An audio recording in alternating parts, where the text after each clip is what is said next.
Hello friends, welcome back to the channel. Geopolitical tension बढ़ गया है जिसका असर ग्लोबल मार्केट्स पर पड़ रहा है। इस वीडियो में हम युद्ध के बारे में लेटेस्ट न्यूज़ और इंडियन स्टॉक मार्केट पर इसके पॉसिबल इम्पैक्ट का पता लगाएंगे। ट्रेडर्स और इन्वेस्टर्स के रूप में इन डायनामिक्स को समझना इम्पोर्टेंट है। न्यूज़ 1, ईरान इजराइल युद्ध। ईरानी एम्बेसी पर इजराइल की एयर स्ट्राइक ने अब ईरान इजराइल युद्ध की आशंका बढ़ा दी है। यह युद्ध तीसरे विश्व युद्ध के खतरे को भी बढ़ा सकता है। अमेरिका हाई अलर्ट पर है। ईरान की धमकी के बाद इजराइल भी हवाई हमलों को लेकर अलर्ट मोड में है। 2, सीरिया में ईरानी एम्बेसी पर इजराइल की एयर स्ट्राइक। इजराइल ने सोमवार को दक्षिण लेबनान पर हमला किया जिसमें हिजबुल्लाह के एक कमांडर की मौत हो गई। 3, क्रूड ऑयल की कीमतों में उछाल। हाल ही में बढ़े हुए इजराइल ईरान के संघर्ष के चलते क्रूड ऑयल की कीमतों को लेकर चिंता पैदा कर दी है।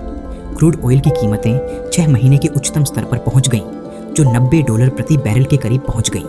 क्रूड ऑयल की कीमतें $100 प्रति बैरल को पार करने की संभावना है। Volatility in Indian stock market.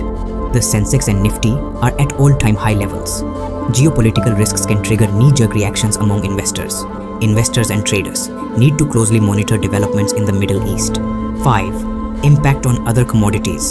Not only crude oil, बल्कि गोल्ड, सिल्वर एंड कॉपर जैसी वस्तुओं में भी जियोपॉलिटिकल अनसर्टेनिटीज के कारण तेजी देखी गई है।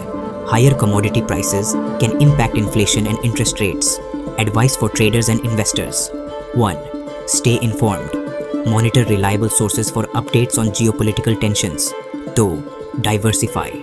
Spread investments across different asset classes, stocks, bonds, gold, etc.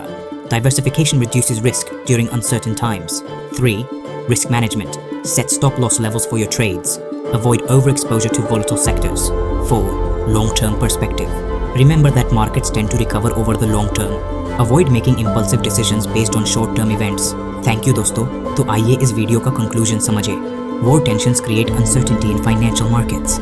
Investors should stay informed, diversify their portfolios, and maintain a long-term perspective. Markets tend to recover over time, so avoid panic selling. Don't forget to like and subscribe for more. In the comments below, share your opinion.